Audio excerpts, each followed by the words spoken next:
Sometimes, ordinary days end in ways you never see coming.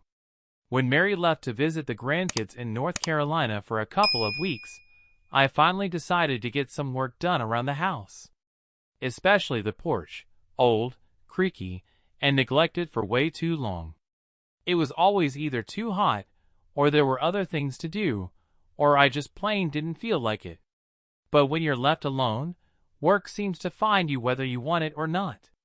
That morning, I hauled out the old toolbox, dusted off my measuring tape, and grabbed my trusty hammer.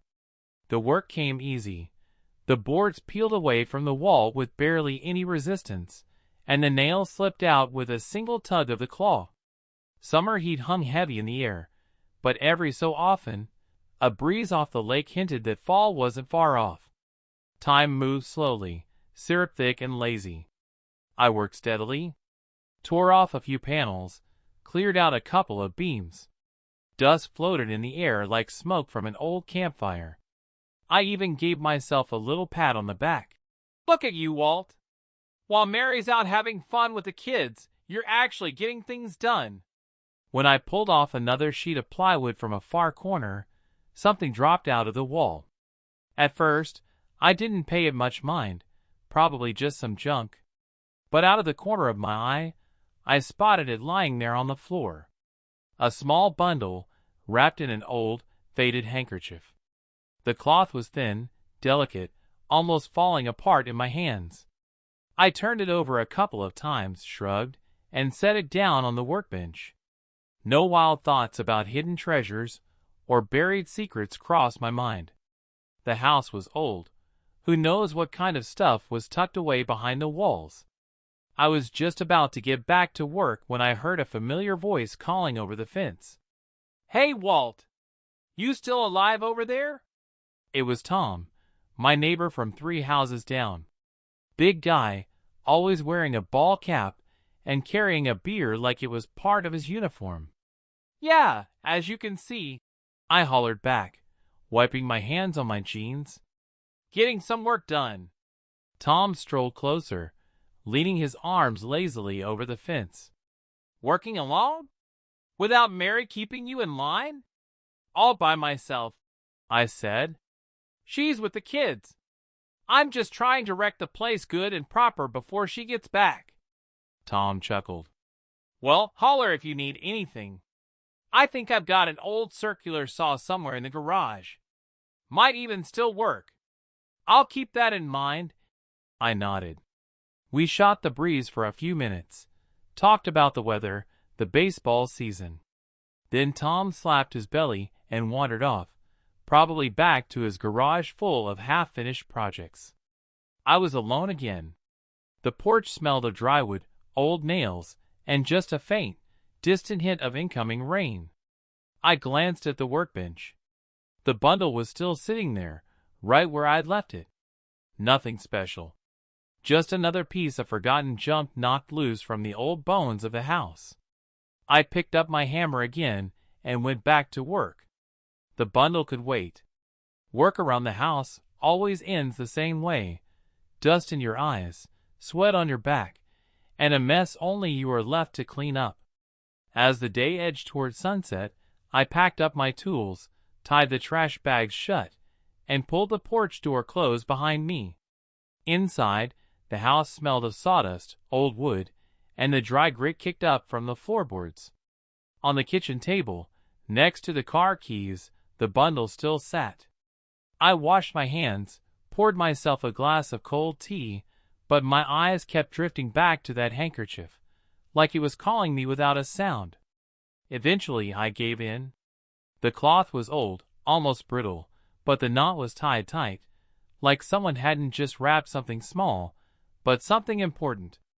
I untied it carefully, afraid that too much force would tear it apart. The fabric crinkled under my fingers, shedding tiny threads along the edges.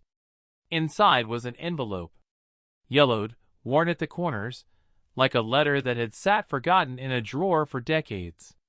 I flipped it over and read J.R.M. Jonathan Ray Marshall. My brother. I froze. Jonathan had gone off to Vietnam when I was 22 years old. He came back in 72, gaunt, quiet, with eyes that never really smiled again. We were grateful he made it home at all. A lot of guys didn't. He managed for a couple of years, living here in town with us, trying to find work, trying to feel normal again. But the war wouldn't let him go. His lungs, his liver, all started failing from the injuries, and that chemical garbage they dumped all over the jungles back then.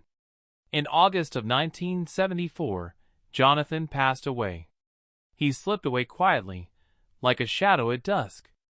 No big scenes, no big tears, just a silent mourning each of us carried in our own way. I ran my finger across the envelope. It was sealed. On the back were initials, M.L. Mary Louise. My wife. We'd gotten married in 1972, just a few months after Jonathan returned home.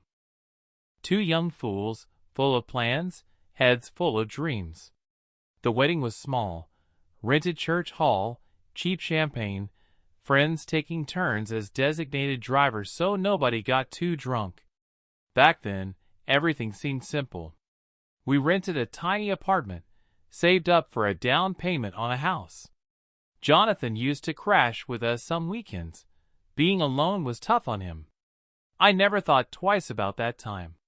Never once questioned it. And yet, here was a letter. From my wife. To my brother. Tucked behind the plywood in the back wall of the porch. I stared at the envelope, unsure what to do. Opening someone else's letter was wrong. Even if those people had been closer to me than anyone else ever would be. But ignoring it wasn't really an option either.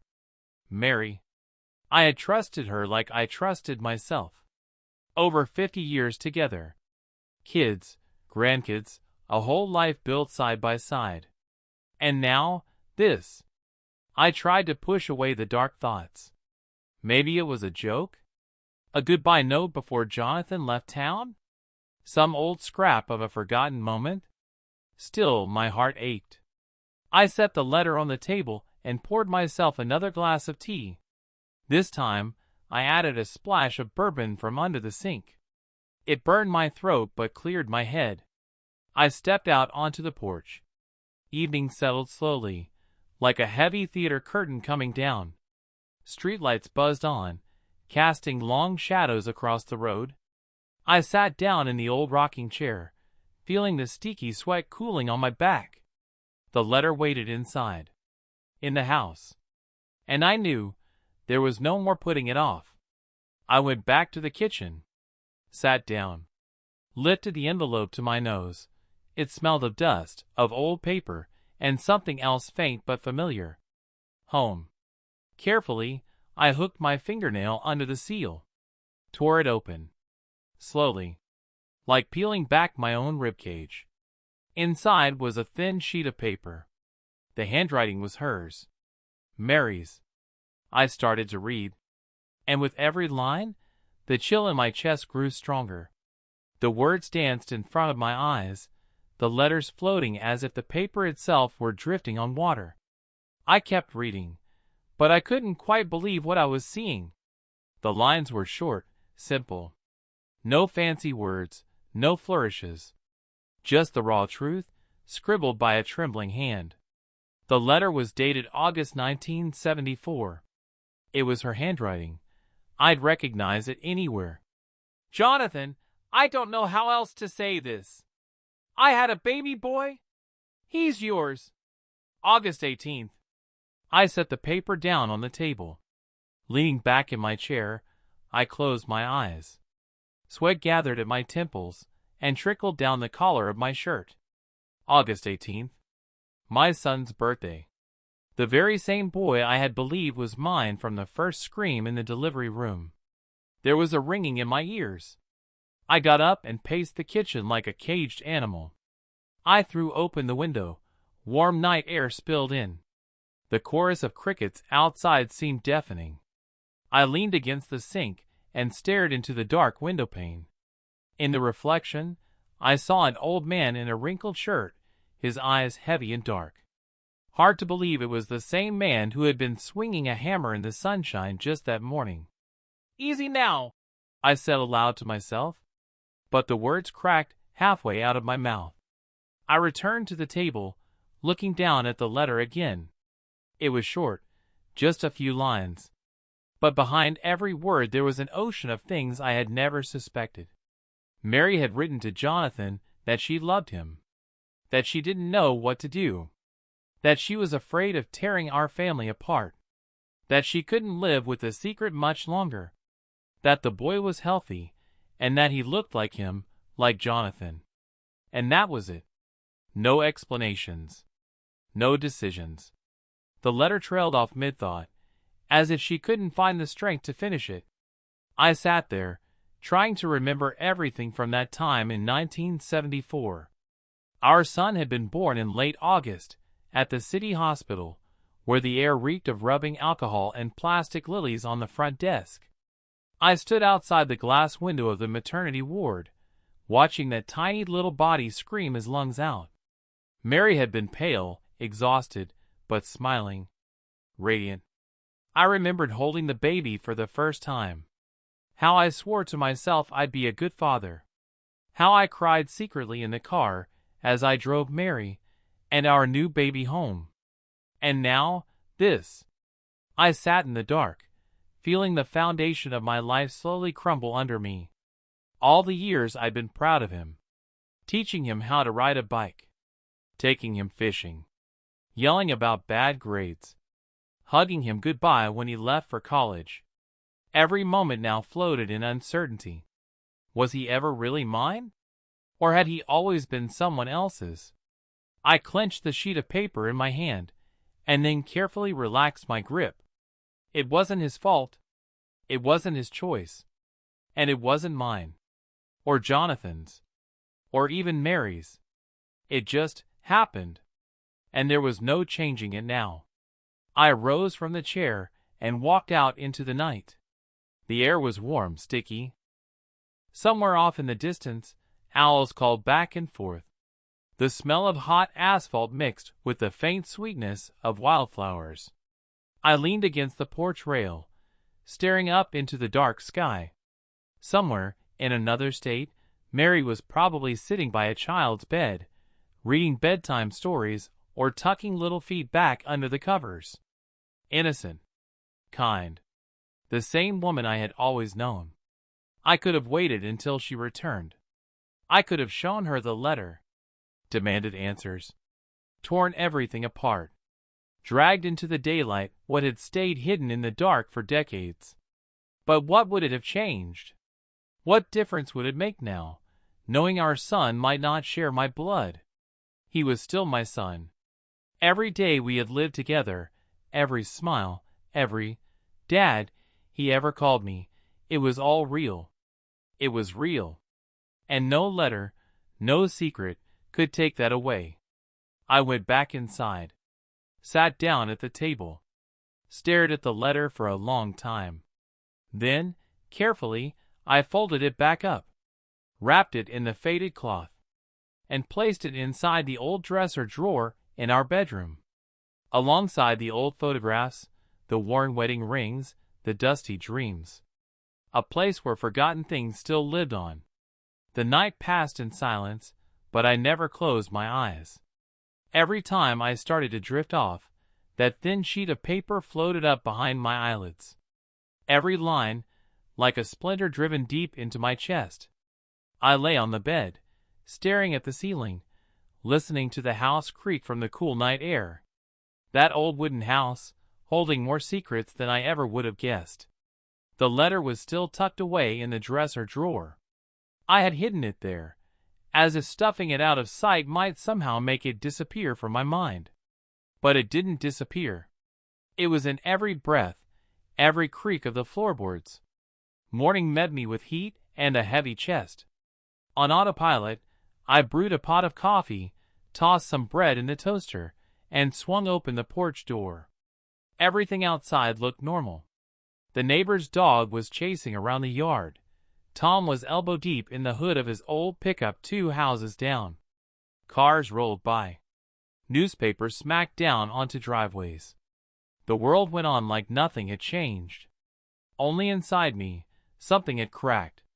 I sat on the porch, staring into nothing, thinking, now what? Tell Mary? When she came home in a week, should I show her the letter, blow everything wide open? Fight, scream, demand answers? What would it accomplish? 50 years of marriage. 50 years of memories. 50 years of a life where I had never once doubted her. Never doubted us. Never doubted our son. I thought about his childhood. How he fell off his bike and skinned his knees bloody. How he brought home his first failing grade and hid behind the couch, waiting to get chewed out. How he beamed, clutching his high school diploma with both hands. I thought about his first car, a rusty wreck we bought for $300 and spent a summer fixing together. I thought about the night he called me from college, drunk and happy, just to say, I love you, Dad. And every single one of those memories hit harder than any letter ever could. I poured myself another cup of coffee. My hands trembled slightly. Mary. My Mary. How many times had I seen her patient, kind, pulling me back when I was ready to give up? How many times had she been my anchor, my home? How many nights had we argued over nothing, only to laugh ourselves back into each other's arms? I thought I knew her. And maybe I didn't. Maybe, back then, in those early rough years after Jonathan came home from the war. Maybe she was young, scared, lost. Maybe Jonathan had been a lifeline for her, too. If only for a little while. I stepped down into the yard. Sat on the old bench by the maple tree. The letter burned in my chest, even with 30 feet and a wall between us. I understood, if I told her, it would destroy everything. Everything we had built. Our son, he was ours. What difference did it make whose blood ran through his veins? He was mine. Had always been and always would be. And Mary. How could I blame her for a mistake made nearly 50 years ago, when neither of us was anything close to wise? The wind brushed through the maple leaves. Dew sparkled like little stars in the grass. I closed my eyes and drew in a long, shaky breath. I didn't want to know more than I already knew. I didn't want to tear apart something that had survived so much time, loss, laughter, grief. Let it stay buried behind that old plywood wall. Let it lie with the years we couldn't get back even if we tried. I stood up, brushed the grass from my jeans, and headed back inside. Past the workbench where the old plywood, nails, and hammer still lay scattered. Into the bedroom. I opened the dresser drawer. The letter was still there, folded neatly inside the old cloth. I picked it up. The fabric was light, almost weightless. The letter, barely anything at all. But together, they felt heavier than a stone slab. I walked to the kitchen. Opened the back door. Out in the yard, the old burn barrel waited, the same one I'd used for years to get rid of scrap wood, old newspapers, broken furniture. Today, it would be something else. I placed the cloth-wrapped letter into the barrel, reached into my pocket, and pulled out a lighter. Click. The flame flickered to life. I touched it to the edge of the cloth. The fabric caught slowly, obediently. The fire licked up the paper, devouring the words that were never meant to see the light of day. I stood there, watching the ashes rise into the night air. Watched until there was nothing left. No paper. No cloth. No pain. Just me. And the house. And the future, whatever I chose to build with my own 2 hands. The ashes from the cloth and the letter had long since scattered into the night, but I still felt their weight in my chest. Only now, not like a stone anymore, but like a quiet memory. Like an old scar that aches before the rain, but never really gets in the way of living. The next day, I tried to return to ordinary life. I cleaned my tools, hammered new boards onto the porch, ran the sander over the fresh panels. Work saved me. Every strike of the hammer, every nail pulled free dragged me a little further back into the real world. Everything went on as usual. Just like always. Just like it should. Mary called a couple of times. She told me how the grandkids were running wild in the backyard, building forts out of blankets, waging water balloon wars. Her voice was warm, familiar, laughing. I listened, smiled, chimed in when needed, gripped the phone tightly, as if letting go even a little would let something dangerous slip out. But nothing did. We talked about little things, the weather, weekend plans, the backyard bushes that needed trimming. Ordinary life. Real life. When she came home, I met her at the front step. She climbed out of the car, dragging her suitcase, flushed from the heat and laughing. I grabbed her bag and pulled her into a hug. Held her tight. Her hair smelled like sunshine and shampoo. Her hands were hot from the road. We stood there like that for a while, saying nothing. And in that silence, there was more than 1,000 words could ever say. That evening, we sat on the old porch, on the new boards I'd nailed down while she was gone. I held a glass of iced tea. She told stories about the kids staging an all-out battle in the living room.